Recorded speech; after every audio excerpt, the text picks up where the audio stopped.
anggota DPR harus S2, S3, S4, S5, S lilin, nggak peduli saya. Oke. Nggak peduli. Kenapa? Sebentar. Ya. Kenapa? Beliau ini kan dosen. Ya. Kalau menurut saya harusnya naik pangkat dia. Kalau dia sudah S berapa ya, Bang? Apa S3? S3, kan? oke. Saya juga mau S3 loh. Mau, Ya. selamat. Iya, saya juga mau S3. Oke. Harusnya dia punya posisi jauh lebih bagus dari itu. Kalau dia punya S3. Ya kan? Bentar enggak, kita harus jujur ini. Tapi kenapa beliau mau tetap jadi dosen? Karena passionnya. Betul. Passionnya kan? Iya. Betul. Sama saya. Saya S2. Tapi saya pengusaha juga. Betul. Saya mau jadi wakil rakyat karena itu passion saya. Gini, saat ini teman-teman, kita Tolong. tanya nih soal gaji nih, gaji DPR, honorer. Sebenarnya ini tip of an iceberg. Ini adalah puncak gunung es nih.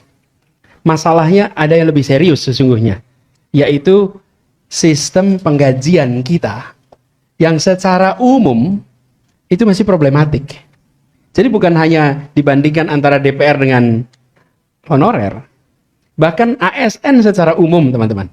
ASN secara umum, yang honorer ASN, itu kita masih punya masalah yang serius di situ.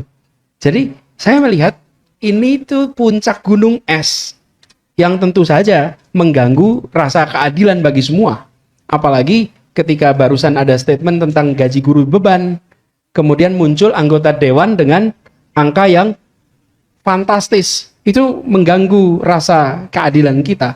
Tapi sesungguhnya kalau mau dikoreksi, Judit mana Judit tadi? Judit, kalau mau dikoreksi ya teman-teman, kita memang harus serius mereview tentang sistem penggajian kita. Dan teman-teman, pengkaitan antara kinerja dengan tunjangan kinerja, namanya tukin.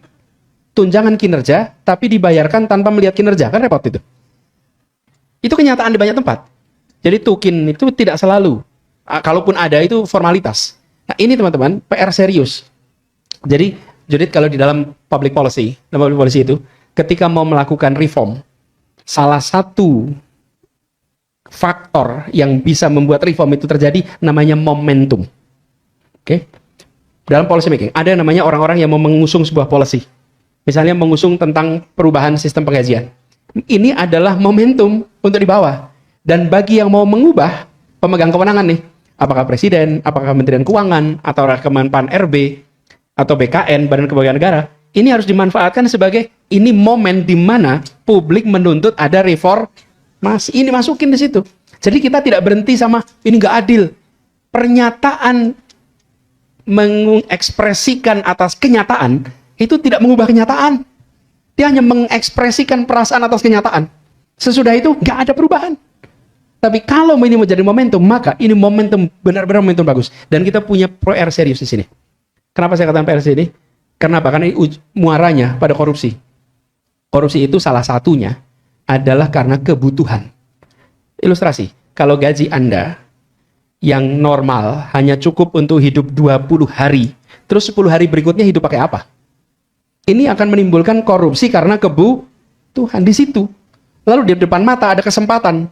Di satu sisi ada kebutuhan 10 hari gak bisa hidup, dan ada kesempatan. Nah, masuk tuh. Tapi kalau diberesin, maka kebutuhan terpenuhi, ada kesempatan. Nah ini, di sini kemudian rule of law masuk. Di sini soal ketaatan, kepatuhan, konsekuensi, itu akan masuk.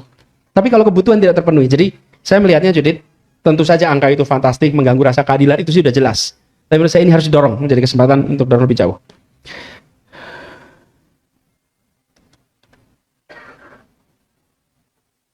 Mayola Octavia mana tadi Mayola? Malah Mayola tadi tanggapan tentang, oh ya, Bengkulu. Pertanyaan tentang mosi pembubaran DPR. Kalau di sini gimana nih? Hah? Iya. Ya itulah tadi maksud saya. Kalau kita melihat ada masalah, maka koreksi masalahnya. Oke, jangan ditinggalkan, dibongkar begitu saja. Harus dikoreksi. Tadi saya katakan reform. Reform paling sederhana. Bahkan teman-teman, ini apa Pak Uceng, saya itu pernah menulis Pak Uceng di Kompas tahun 2002. Judulnya Voting Tertutup Tanda Pengecut. Kenapa? Karena ini reform. Voting itu dilakukan secara tertutup. Dan kita ini punya pandangan yang namanya voting dan musyawarah itu sifatnya substitutif. Apa sifat substitutif? Artinya begini, kalau bisa musyawarah, nggak usah voting. Sehingga dia fungsinya substitusi. Musyawarah itu menggantikan voting. Sesungguhnya bagi Dewan Perwakilan, yang namanya voting dan musyawarah itu sifatnya komplementer. Musyawarah tetap dilakukan, deliberasi ada, perdebatan ada, sesudah itu dilakukan voting. Apa yang terjadi di MK itu contoh bagaimana musyawarah dengan voting itu sesuatu yang sifatnya komplementer. Nah, tapi Dewan Perwakilan kita semua itu dikerjakan sebagai substitutif. Kalau sudah musyawarah tidak perlu voting. Apa konsekuensinya? Kalau misalnya Mayola adalah anggota dewan dari Bengkulu, saat dia pulang ke konstituennya, dia tidak punya yang disebut sebagai voting record. Ketika ditanya, Anda dalam urusan undang-undang A, milih setuju apa tidak? Dia tidak bisa jawab. Undang-undang B, tidak bisa jawab. Kenapa? Dia tidak punya voting record di situ. Sementara sebagai anggota dewan, dia harus pulang ke konstituen dan harus menunjukkan, ini loh rekam jejak saya sebagai wakil Anda. Ini salah satu contoh reform yang harus dikerjakan. Kalau voting ini diubah menjadi terbuka dan tercatat, dan semua urusan selain musyawarah mufakat juga voting, maka kita akan punya rekaman. Ditambah lagi, pandangan umum sebaiknya jangan voting, selalu musyawarah. Seakan-akan voting itu sesuatu yang berbahaya. Bukan. Voting itu justru menjadi catatan bagi setiap anggota dewan. Di sini posisi saya di dalam isu A, B, C, D. Sehingga pulang ke konstituen itu bisa menjawab. Hari ini tidak bisa. Itulah sebabnya saya katakan tadi, reform struktural di sini itu mendasar. Halo teman-teman, berjumpa bersama saya di Politik Dani. Ada sebuah debat ya teman-teman bersama dengan Irma Jeniago dan seorang dosen di salah satu televisi ya. Ini menuai perhatian publik sebenarnya ya. Seorang dosen yang sudah S3 teman-teman ya, doktor ya. Kemudian Ibu Irma Jeniago ini seolah-olah menganggap bahwa pendidikan itu tidak penting ya.